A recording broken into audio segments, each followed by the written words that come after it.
समस्त सनातनियों को जय श्री राम, हर हर महादेव। दीपोत्सव, दीपावली, धनतेरस, समस्त पर्वों की हार्दिक शुभकामनाएं।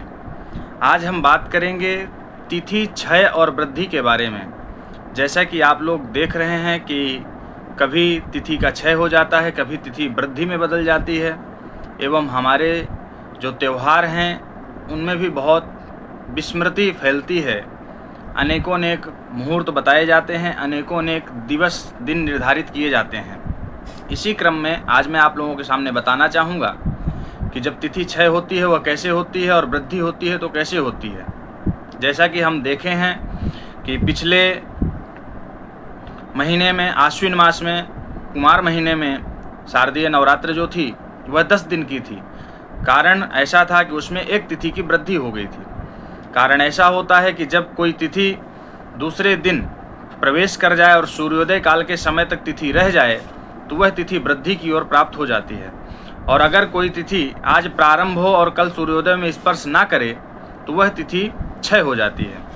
इसी क्रम में हमारी पिछले महीने आश्विन मास में एक तिथि की वृद्धि हुई थी और उसी तरह आगे बढ़कर कार्तिक कृष्ण पक्ष में एक तिथि का क्षय हो रहा है। तो यहाँ पर पंचांग में ऋषिकेश पंचांग एवं महावीर पंचांग, कई पंचांगों का विश्लेषण करके मैं आपके सामने यह उदाहरण दे रहा हूँ। यह जो है इस पक्ष में द्वितीया तिथि की जो हानि हुई है उससे यह पक्ष 14 दिन का हो गया है। तो उसी अनुसार इस पक्ष में 20 तारीख चतुर्दशी पूर्ण अमावस्या प्रारंभ हो रही है, इसलिए दीपोत्सव का पर्व 20 तारीख को मनाया जा रहा है। 21 तारीख को भी अमावस्या है, सूर्योदय कालिक, वह भी दिन दिवाली का होगा। लेकिन लक्ष्मी पूजादि, कुबेरादि पूजा, सायंकाल का दीपदान वह 20 तारीख को ही होगा। कारण 21 तारीख को सूर्योदय उदयाकालिक अमावस्या तिथि तो है, परंतु जो पर्व जिस समय में मनाना चाहिए उस समय पर तिथि का होना अत्यंत आवश्यक होता है। जैसा कि दीपोत्सव रात का पर्व है, रात में पूजन का पर्व है, दीपक जलाने का पर्व है।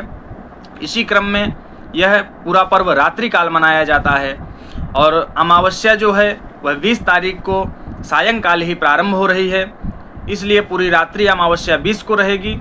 इस वजह से दीपावली 20 तारीख को मनाई जाएगी।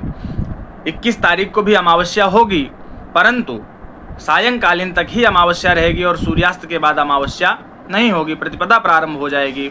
इसलिए 21 तारीख को दीपोत्सव एवं लक्ष्मी पूजन आदि सायंकाल ना करके सभी लोग 20 तारीख को ही पूजन करेंगे, लक्ष्मी कुबेरादि पूजन करेंगे।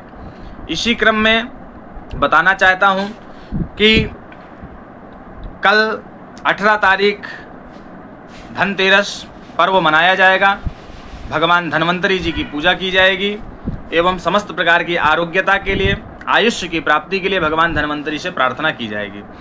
दक्षिण दिशा में चतुर्मुख दीपक जला के यम भगवान, धर्मराज भगवान, यमराज भगवान को दीप प्रज्वलित करके दक्षिण दिशा में कल देना चाहिए।